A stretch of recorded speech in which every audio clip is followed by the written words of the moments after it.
Well, Hans, it appears that we have two what are possibly interrelated events. First of all, we had the COVID origin report that came out of Congress. We'll get into that later on, something that both you and I think is a whitewash report. But that was subsequently followed up by reports coming out of the White House that Biden is considering, or his aides are considering, blanket pardons for a number of individuals, literally blanket pardons. But most specifically and most prominently mentioned was Anthony Fauci.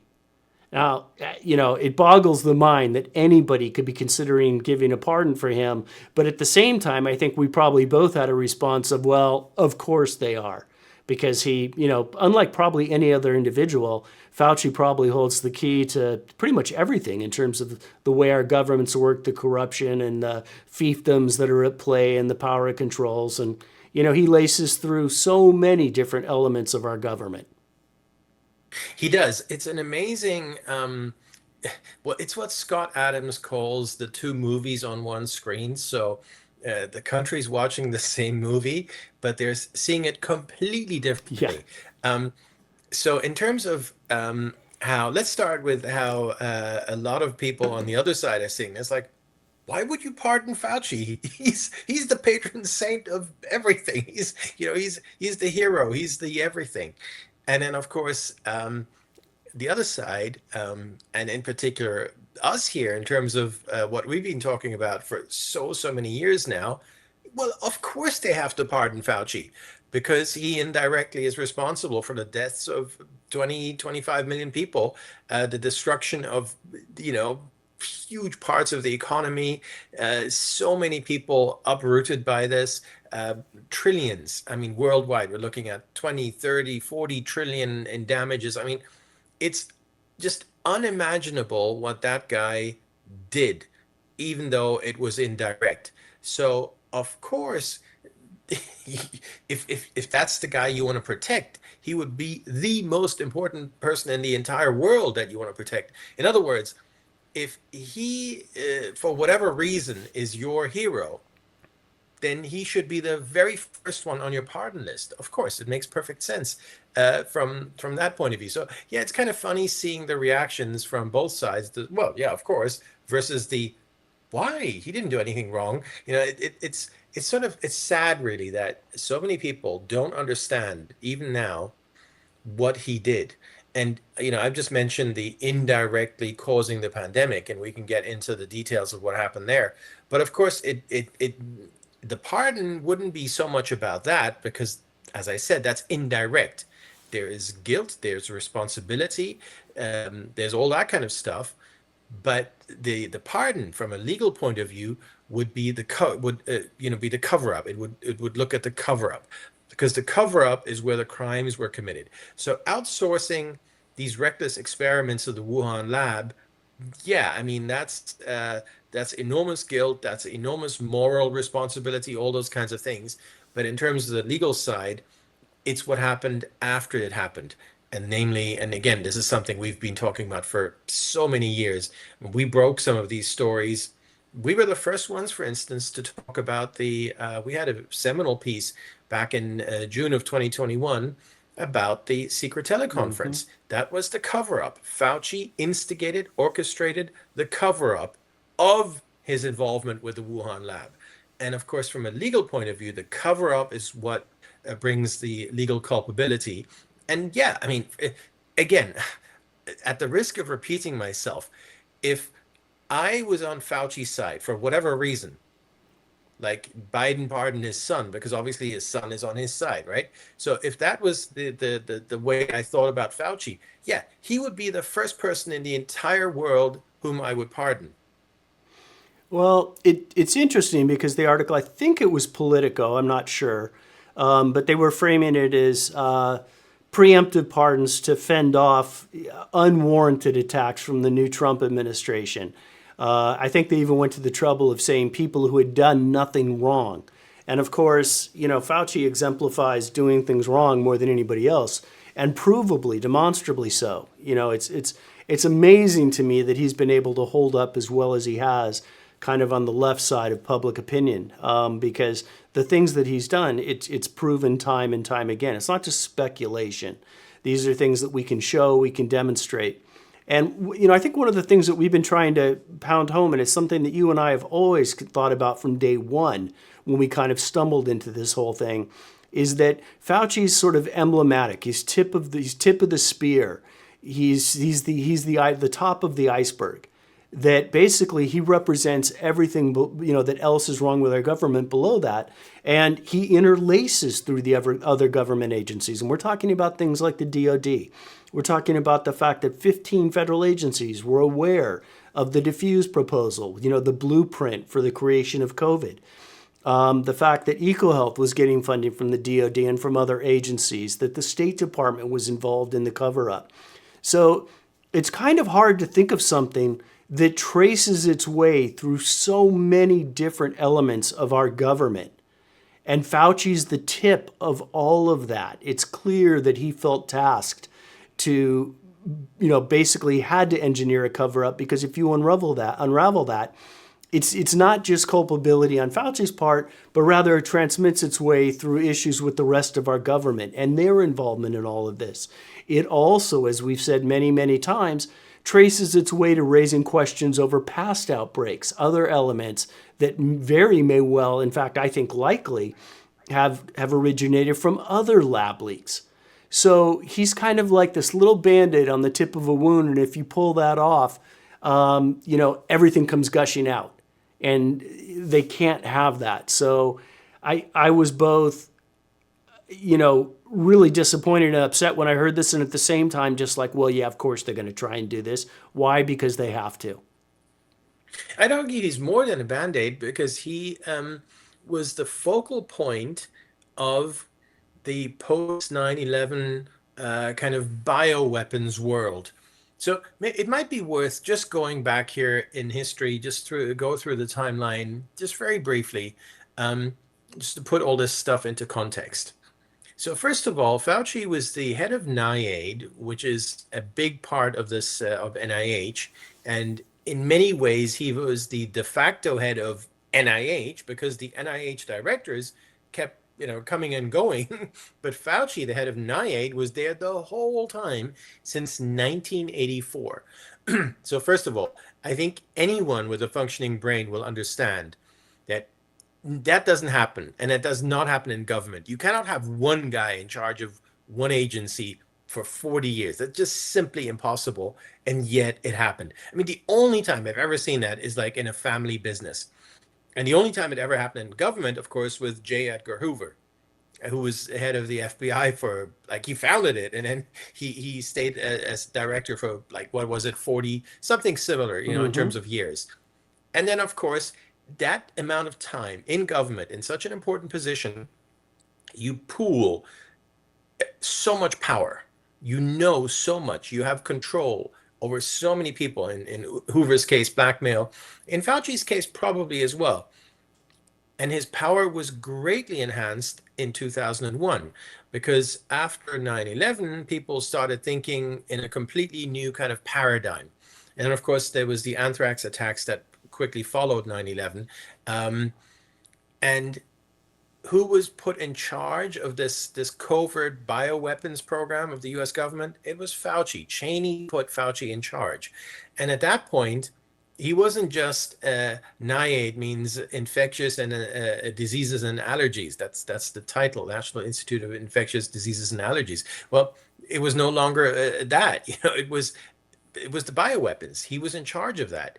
It was kind of his side gig, but it became obviously a very important side gig, in particular in terms of the power and the arrogance. I mean, he exudes arrogance anyways. He has probably been a hugely arrogant person all his life, but that just kind of put the cherry on top.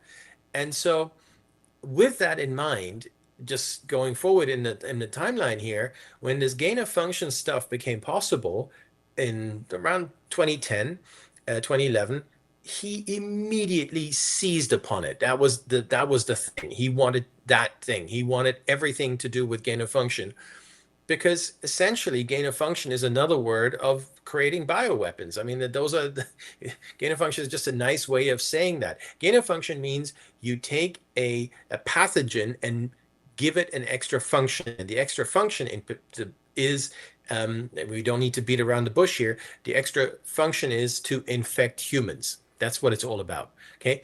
So you take a pathogen and make it more transmissible, more virulent in humans. That's what gain of function means. Generally increasing lethality. Exactly. And he was totally into that.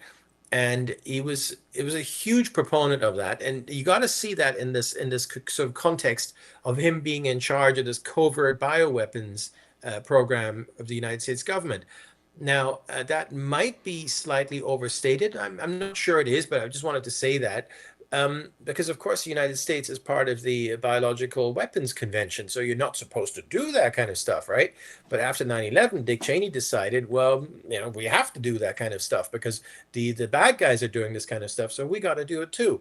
And, conceptually, I can even see where that's coming from. But unfortunately, it by doing it and by doing it covertly and by putting someone horrible and arrogant as Fauci in charge and non-transparent, everything bad that could have happened did happen. So then you had 2010, 2011, Fauci was all gung-ho about this gain of function stuff, and he kept pushing it.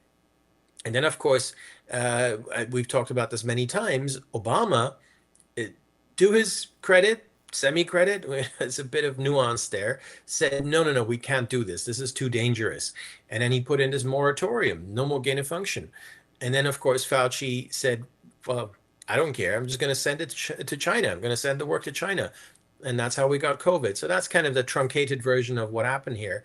And there's huge culpability on his part. There's huge culpability on the part of the United States government for even having this guy in charge of these efforts. And then, but as I mentioned earlier, and we'll get to that here in a moment. I'll let you jump in here, but the cover up. But what did you think of the whole the timeline, culpability, responsibility, moral responsibility? I mean, what's your perspective of kind of the past 40 years of Fauci? Well, I always think of a couple things. One, I think, is his editorial of flu risk worth taking. Yeah. He's always had this quest for gain of function, and he's had a longstanding quest for mass vaccines. And that's been kind of the backdrop. And by the way, just to kind of put a date on things for how long he's been around, Fauci was involved going back all the way to the emergence of HIV and AIDS back in the 80s. He, was literally part of that, which there's a lot of questions surrounding the emergence of that. But as you said, starting back about 2010, he's been on this quest for gain of function. He's sort of hitched himself to the person that he claims he doesn't know, Ralph Baric, the godfather of gain of function. He's had this quest for mass vaccines. We saw that emerge in the Ebola outbreak. For those who are unaware, that's actually where mRNA vaccines were first utilized, first developed, was the second stage. The Ebola outbreak happened in 2014. Almost certainly came out of the Kanema lab, which was run by Anderson and Gary, same guys that Fauci brought in to run cover for the COVID outbreak. And then there was a second round of outbreaks in 2018, Ebola outbreaks. And that was when they developed the mRNA vaccines.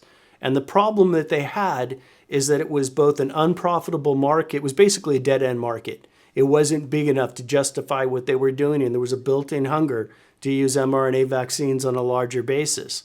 And that ultimately brought us to COVID. The other thing, though, that I kind of think about is the larger element to all this, in that our government generally has a quest for control of information. And they always try to find their way to do that. And we've seen that with the tech industry. We've even seen that things like, Hollywood, as an example, that's an outlet of information. And what Fauci represented was a control over the scientific community, scientific information, trust the science. Because NIH built itself up into becoming this massive, massive financial purse strings controller of the scientific community through their grants, $35 billion in grants, where they were able to basically take the scientific community captive and control it. And that extended to the CDC, and that also extended to the World Health Organization. So, I see the NIH, NIAID, and like you said, yes, technically Fauci was running NIAID, but he was really running NIH. That's very, very clear. That they use that organization as a means to capture the science, capture and control the scientific community. And that was his real kind of purpose. And as a subplot to that is sort of the bioweapons element, which he was, which he was running. I think we both have exactly similar thoughts on that. So it was a fiefdom that was built up, but with some darker purposes to it. And, certainly we've seen the whole process of science, climate change, everything else. We've seen that captured, utilized, and basically manipulated to where it's not really science, it's propaganda. And Fauci was really effectively in charge of all of that. And there's still a lot, even with Fauci gone, whatever happens, there's a lot of work to be done with NIH and breaking their control over the scientific community. No, that's exactly right. And I think it's really worth reiterating. I know we already said it, but it's just so important. There is no benefit whatsoever, no civilian benefit of any kind to this gain of function stuff. It's simply creating bioweapons. That's what it is. Once you start thinking of it in those terms, in that framework, because that's what it is, you'll understand all these things a lot better. Gain of function is creating bioweapons. That's essentially what it is. And that, of course, then gave Fauci, as you mentioned, tremendous power, but also tremendous protection, because at the point where Dick Cheney put him in charge of these things, he then goes completely crazy. He goes completely into it. He starts funding it left, right, and center. And then when Obama tried to put the foot on the brakes, he goes to China and does it. I mean, just completely, off his tree, the guy. And that then brings us to kind of the next issue here is that all of that explains why he's being protected. And this is such an important part of this story. And I guess we can move on here now to the new COVID origin report that was just issued by Congress. And bipartisan. I think that's very important to note, because all the headlines, this past week have been like, oh, Republicans this, Republicans that. No. This is a bipartisan effort. So I think this is very important, first of all. That said, I wasn't very impressed by that effort. And it brings me right back to the point I just made here a moment ago. Why is Fauci being protected? Because that's what it comes back to. Even now, even with this COVID origins report, even with all the damning stuff that's in there, the biggest takeaway to me, I mean, you tell me what you thought here the other day when it came out, but I looked at the executive summary just to start off with, like, okay, what are we looking at here? Well, I've known this. Yeah, this is old. Yeah, everything is basically old. We can talk about one or two little new emails that they had in there, but more or less just old stuff. But the one takeaway, the biggest takeaway, the immediate takeaway was, you guys are still protecting Fauci. Yep, exactly. I was actually looking for that while we were talking here. But before we go further, just coming back, you talked about the gain of function and the risk. Just to give credit, Richard Ebright, he said it best. And he said it back, it was, I think, in 2015, but he was warning back in 2011. And he said the only impact of this work, gain of function, is the creation in a lab of a new non-natural risk. And that statement is perfect. That's the only thing gain of function does. It creates a new risk that wasn't present before. Now, as far as the report that came out of Congress, I started looking at it, and I guess I felt like two responses, a predictable and a little bit of just, I can't believe they're doing it again. And the tweet that I sent out on it was, this report reads like a whitewash of Fauci, NIH, and the rest of our government, pinning most of the blame onto EcoHealth. Federal government was deeply involved in funding gain of function. Daszak's EcoHealth was simply a mechanism. And that pretty much encapsulates my response to their report. As you go through it, it very carefully steers away from Fauci and points straight at EcoHealth and Peter Daszak, and then goes on to talk about, various things that we shouldn't be doing and we need to get to the bottom of this or that. And astonishingly, none of it is we need to get to the bottom of what Fauci was doing. The fact that 15 other federal agencies knew what was going on. The fact that we had outsourced this work Again, EcoHealth was just a mechanism. It was a conduit. It was a tool. Probably a CIA carve out. It was a created entity. And instead, of course, they're trying to make Daszak the fall guy as if everything started and ended with EcoHealth and Peter Daszak, and nothing could be further from the truth. So I was really upset with the report. Yeah, the EcoHealth thing is very interesting because that whole thing started off in the 70s as a sort of some green group, an actual grassroots group. And then that was taken over. Got captured. And later on, it was rebranded around the 2000s or so. I can't remember the exact year. Um, and then it became EcoHealth, and then it became this front group for basically funding, gain of function experiments in places like China. So Well, it was taken the over right around the idea time that, of 9/11, right? yeah, exactly. I mean, we'd have to look at the exact dates when all these things went down. But yeah, the idea that this is a front group is certainly very plausible because it started off as an actual grassroots kind of, some wacko greenies did this group thing. Okay, fine. Um, the older I get, the more I'm like that too. I like to protect trees too. But I'm talking about the original green stuff from back in the 70s. Anyway, I digress. They took one of these groups, which had then sort of not fallen apart, but kind of just kind of fallen by the wayside, and then they used that as a shell to further their own interests. And by they, I don't know exactly, whether it's CIA or whoever else, but it does make perfect sense because if you're eco health and you're truly concerned about finding their motto or their goal, their mission statement is to find preemptively find cures for all these viruses, which is completely idiotic because there's millions and millions of viruses. It's impossible to find any cures. And by the way, they've never found a cure for anything. Okay, so Right. even if that's their motto, they haven't done very well. The only thing they've done is they've created a virus, and it's caused huge destruction. But no, just on Well, that you point, I think create a that's goal where the requirement, supposed requirement to achieve that goal is gain of function. They wanted to do well, gain of function, and they created a goal that enabled them to do what they really wanted. which we, as you explained, and as Richard Ebright has explained better than anyone in the whole world, and for longer than anyone in the whole world, is is completely impossible. It doesn't do any good. So if you are eco health and that's your thing, we want to do gain of function, then automatically, by definition, you are doing very very bad things. So yeah, I mean, I know we've sort of sidetracked here a bit, but I think it's important to note that the whole history of that group and who may be behind it, and of course the fact that Daszak has been protected for all these years.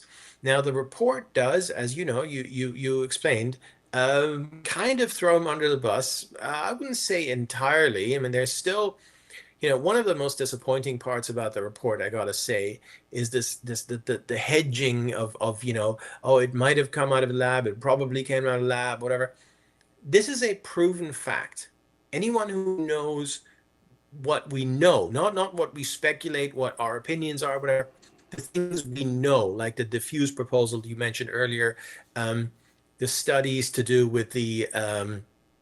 uh, with the sites within the cutting sites within the virus, which completely perfectly correspond to the cutting sites that the Wuhan lab had on their synthetic, non-natural viruses.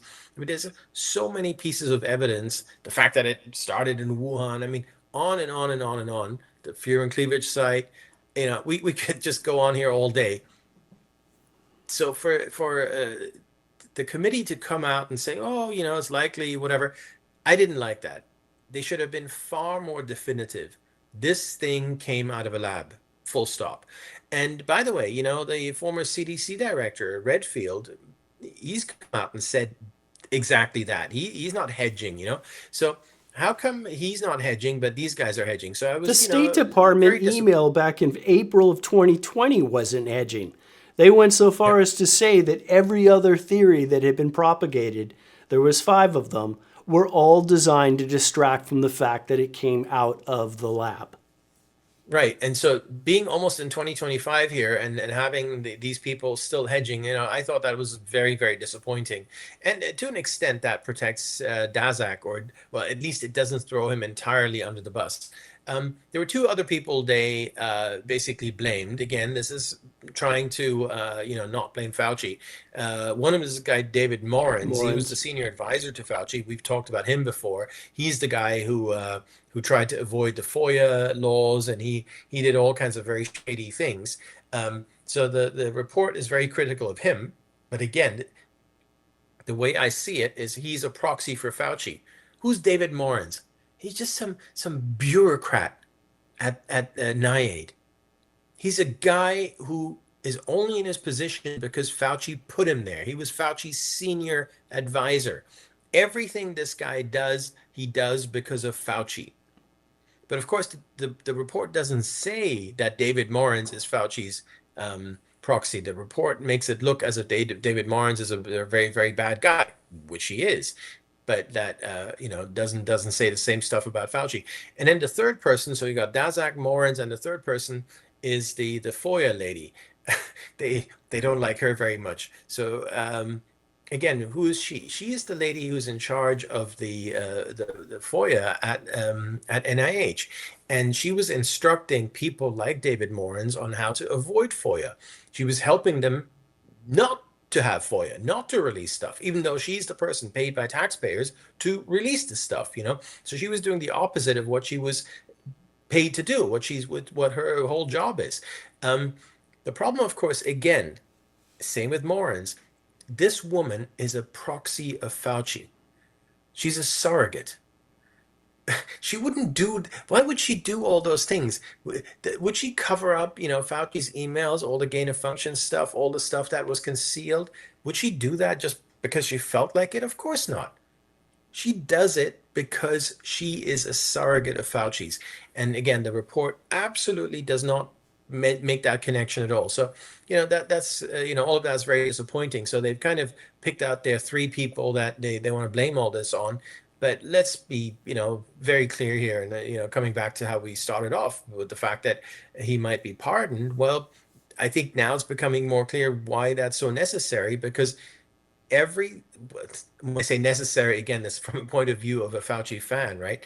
Um, Everything that happened can be traced directly back to Fauci.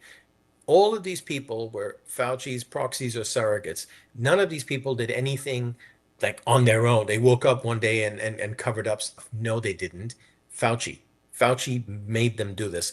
Everything has to do with Fauci. Everything goes back to Fauci. It's that institutional rot, toxicity, terror, whatever you want to call it, within NIH, which Fauci bred. He employed all these people in order to do his bidding.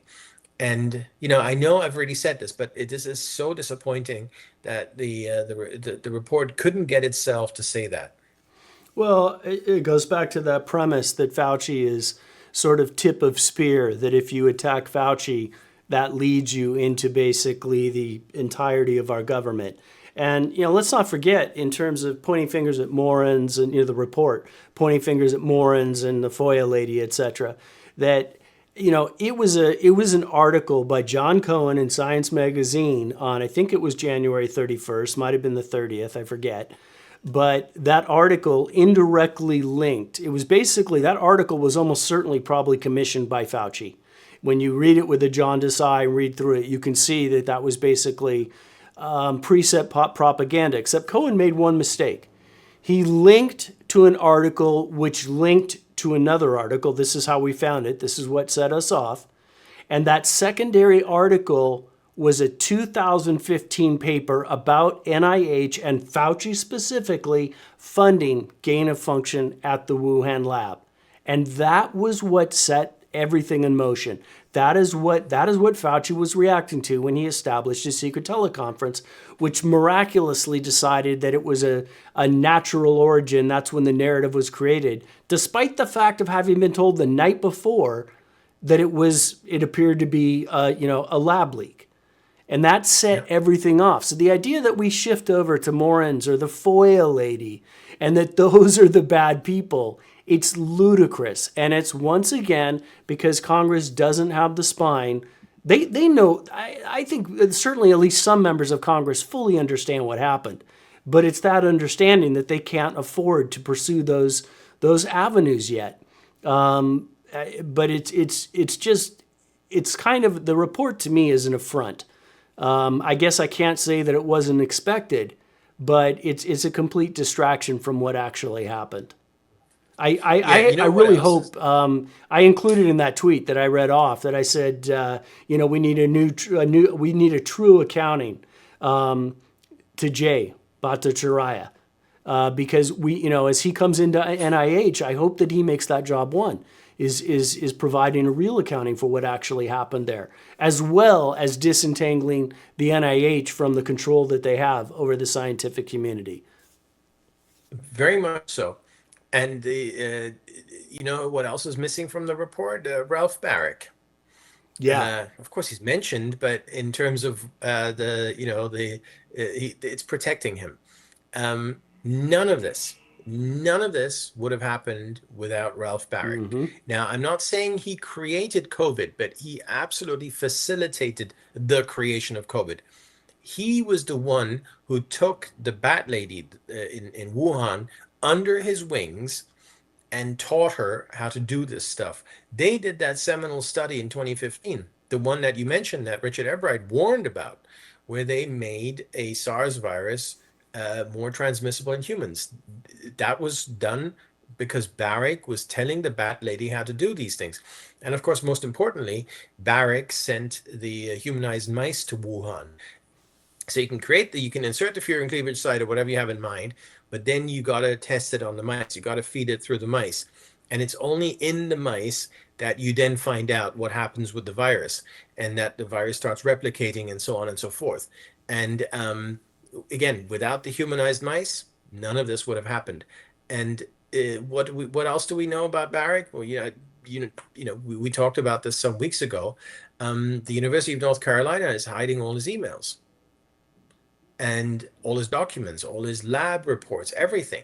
Why are they doing that? They fought tooth and nail. And again, the report, the committee, Congress, well, whatever. So that's another one they're protecting.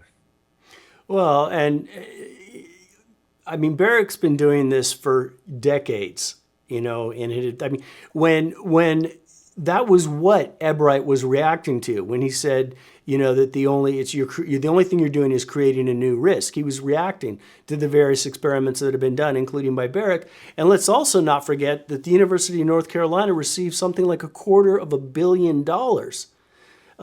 Yeah, there's a lot. If you were to pick two people that you sort of wanted to finger and try to get to the bottom of things, it would be Ralph Barrick and Anthony Fauci. And yet those are the two people that are effectively being shielded by all of this. So it And will be. Go ahead. if I could have any document, if I could only take one pick, I would have Barrick's documents rather than Fauci's documents. Fauci's documents are going to tell me about the cover up. Barrick's documents are going to tell me about how the virus was made. About So the I'd rather origin. have That's the right. Barrick ones. Yep. I agree. Yeah, I think there's a whole untold story that lurks there, and we just have bits of it.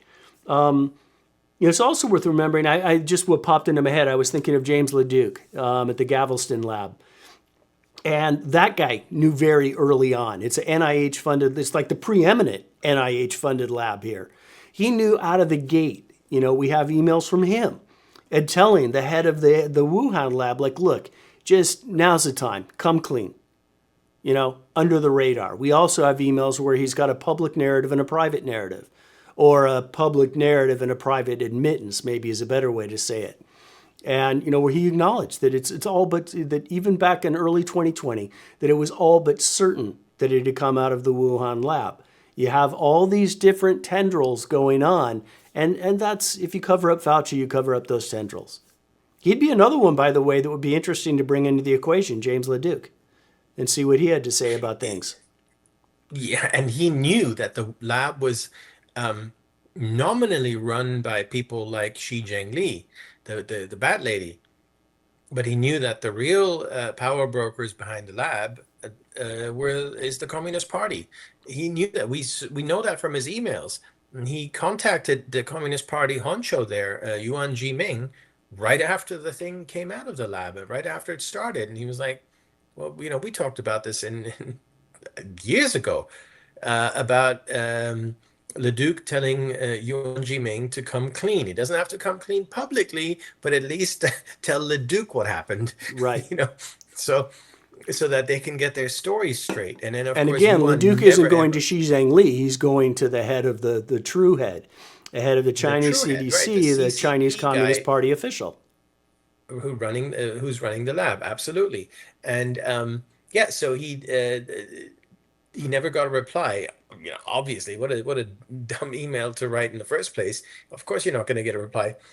But the mere fact that he doesn't get a reply, I guess, in a sense, already tells us the whole story.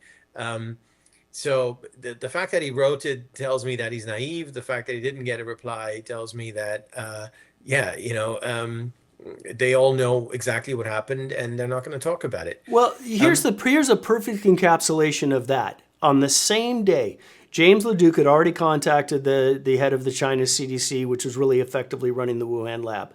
But he had a conversation with the now deceased general, where the general had yeah, come to him, who was, and he ran our bioweapons. This general, he came to yeah, Leduc and said, "Look, I'm convinced that it came out of a lab." What did Leduc do? Leduc tried to talk him out of that premise, argued with him, going back and forth over whether that was possible or not. The very same day after he was done with that conversation, he turned around to a guy named David Franz, who's this shadowy eco-health kind of advisor, and basically warned him like, "Oh shit, this is coming out." And, openly admitting with Franz that he believed it was a lab leak after having just earlier in the day tried to convince the former head of our bioweapons lab that indeed that was impossible. So these are the kind of tendrils that are ongoing and the kinds of like open duplicity that's taking place. These attempts to create a public narrative that is provably completely opposite to what they believe privately. And so, it's not just exactly. Fauci. There's like Leduc, there's others who are doing exactly the same thing. That's right. When you say correctly, of course, that at the time, and we're talking like April 2020 here, they're like, oh, shoot, it's going to come out. And now we're like nearly 5 years on from then, from that time. And yeah, it's come out in the sense of that you and I know what happened, and many other people know what happened.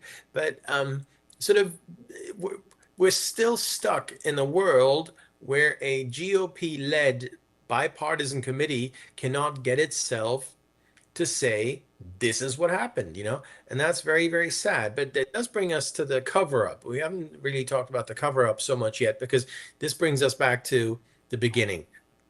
Why would Fauci need a pardon?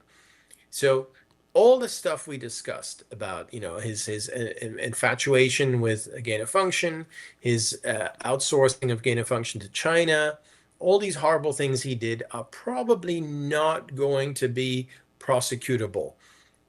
But it's the cover up that is. And the other thing about the cover up that's really, really important is that while everything else, everything he did with creating the virus and so on, this is all more than 5 years ago. Now, of course, in federal law, we have the statute of limitations where if something happened more than 5 years ago, well, you can't bring the case, which by the way is something that saved Hunter on a lot of these issues where they said, oh, sorry, it's been 5 years, we can't do it now. Anyway, in terms of Fauci and the cover up, a lot of what he did is less than 5 years ago. Mm-hmm. This is extremely important. And this is why this talk about this pardon, I bet is very, very serious because the people who are thinking about this, Biden doesn't think much, but the people who are thinking about this, they understand that we're talking about things that happened 4 years ago, 3 years ago, and that if it's a huge if, but if someone in Trump's incoming DOJ grasps this issue, they can put Fauci in jail. No question about it. And it doesn't even have to be in DC with a DC jury. Um, you can bring the case in many different jurisdictions. Fauci lied to officials in various places. He did a lot of things, all across the country. So the big if is, are you going to have someone who is going to grasp this thing and run with it? And is that someone, I guess the second big if is that someone competent? Do they know what they're doing? If you can get that person, if you can get those two things, then you will be able to put Fauci in jail. And I think that's there must be people within, Biden's, realm who are aware of that, who do understand there's a real risk of that. Now, what are we talking about specifically? Well, we already mentioned we had the cover up starting on February 1st, 2020, which is when Fauci, by the way, that's less than 5 years ago, Mhm. when Fauci had his secret teleconference, which he did not use any. This is very, very important. I think this is a hugely underreported issue in all of this. You mentioned earlier the Kanima lab where Ebola came from. Well, Fauci, when he had a secret teleconference, the people he invited to lead the teleconference from the scientific point of view were the exact same people involved with the Kanima lab in Sierra Leone. Well, why would he not invite, a coronavirus expert? No, he invited these Ebola people because their expertise was in covering up lab leaks. That's what he needed. And of course, he didn't invite any of his own internal people, no NIH people. This is another hugely overlooked fact. So that's when it started. That's when the cover up started. But there were many, many events subsequent to that where the cover up was perpetuated, where he continued it. And in terms of the 5 year time limit, just from a legal perspective, anytime Fauci did anything, like April 17th with Trump, anytime he did anything like that, it will extend the 5 year timeline, or the clock starts ticking again, April 17th. You want to pick that up? Well, yeah, the April 17th was the period where, proximal origin had just been published.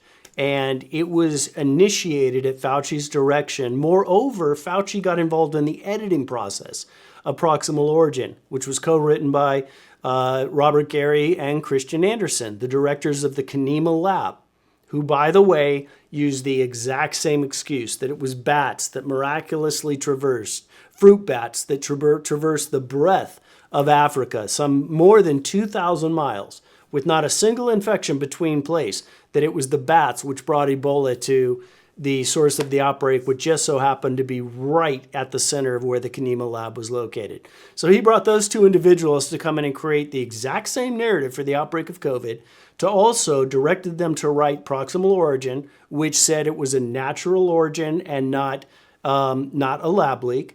The same authors who were privately on the same day saying they believed it was a lab leak as they had already finished the first draft of proximal origin. Fauci used proximal origin during a press conference with President Trump, where Trump was starting to basically peel back the layers and say that he thought it was a lab leak. Fauci pretended that he had no idea who the authors were, pointed to a study like, oh, we have this study over here. And this study is very important because it says it's all natural. I don't know who the authors are. I can't really remember them, but we have the study that we can give to all of you in the press pool so that you can utilize it.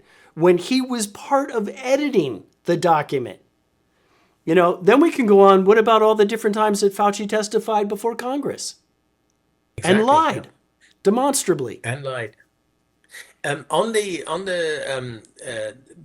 April 17th, there's just there was one little bit of new information out of the report, which we should mention because, we mentioned how it just regurgitated stuff we already knew. There was an email from Fauci to Hugh Auchincloss, April 14th, so just a few days before this infamous teleconference where he lied to the world. And basically, it's not only that he lied to the world, as you just explained, it was with Trump standing not only right next to him, but Fauci deliberately objecting to what Trump had just said. He basically stepped in and said, "No, Trump, you got it wrong. And Mm-hmm. here's what really happened. And we got the study, and I don't remember the authors." It just, everyone should go back and watch that tape because it's mind blowing. So there's a crime right there. Lying to the to your superior, lying. He lied in the task force. There was a task force on COVID. We don't have the minutes for that, but he must have lied hundreds of times in that task force in the same vein that, we were just talking about. Anyway, right before that press conference where he lied in front of Trump, he had an email exchange with Hugh Auchincloss, his assistant, or his chief of staff, or whatever he is, and we don't know exactly what was said because of redactions and so on, but we know that the subject line says Daszak and the Wuhan lab. Now, isn't that interesting that at the same time he's telling us, oh, it's completely natural, got nothing to do with any labs and nothing to do with Daszak gain of function. No, no, no. He's having that kind of email exchange.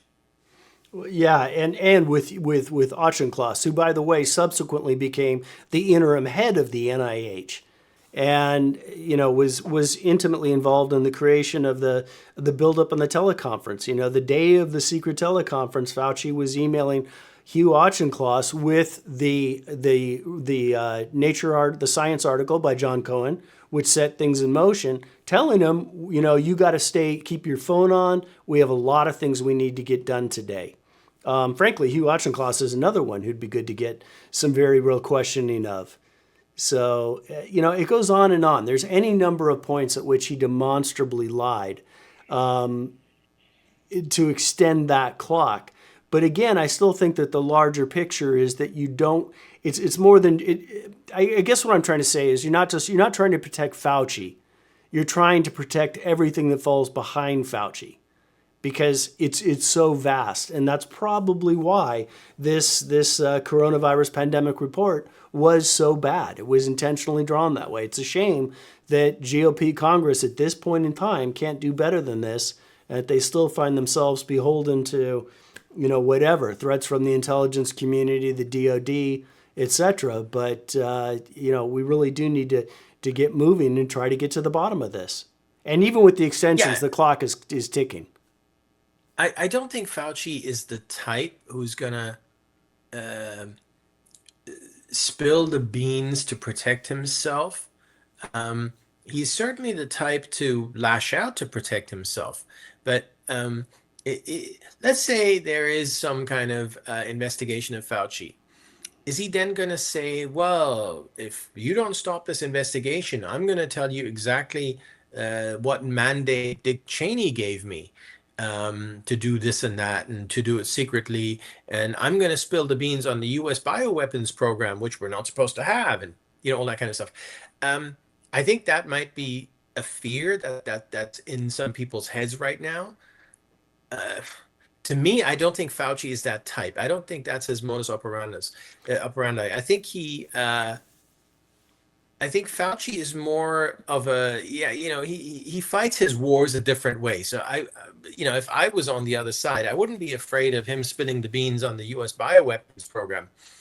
I'd probably be more concerned about him throwing certain people under the bus, and maybe that's what's motivating this kind of thought pattern. But I agree with you that probably none of this is necessary because in order, we said earlier, it is absolutely possible for someone at DOJ to grasp this and run with it and actually get a conviction and actually put Fauci in jail. This is not, some kind of crazy desire or whatever. This is extremely realistic based on the facts. That realistic in a sense, it is doable. It is absolutely doable. But is it going to get done? And I have to say, I agree with you that even if we could have that someone, and even if Pam Bondi is going to be super cool, and even if everything falls into place, it's probably still not going to happen because there are going to be so many internal forces pushing back against it.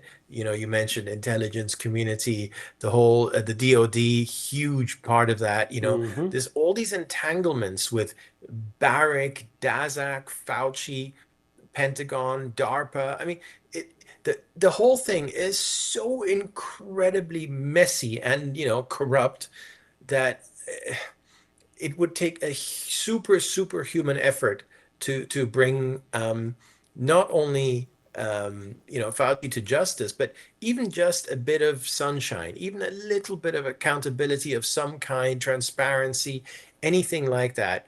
Um, I don't know. How do you feel? I'm pretty pessimistic. Yeah, I'm pessimistic because I think it's a matter of political will. I guess I'm not sure if I'm necessarily disagreeing with you, but when it comes to Fauci, I agree that I think he would fight and not just roll over on people. There's certain people he'd give up, but he would fight.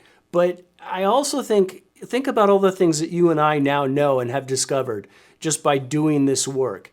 If you were simply to pursue down that path, there's so many available stones to overturn and look underneath, avenues to pursue, that I think they know that once you start down that, that's almost an irrevocable path, that you do uncover things so easily that lead in directions that maybe they don't want them to lead. So, I guess that's why I'm pessimistic, is that I think that there are plenty of people who already know, probably some on this committee, who are pretty well aware of everything. It's just a matter of will that maybe they'll try and rectify things and fix structurally the way things are done, but they don't want to let the American public peer into that morass.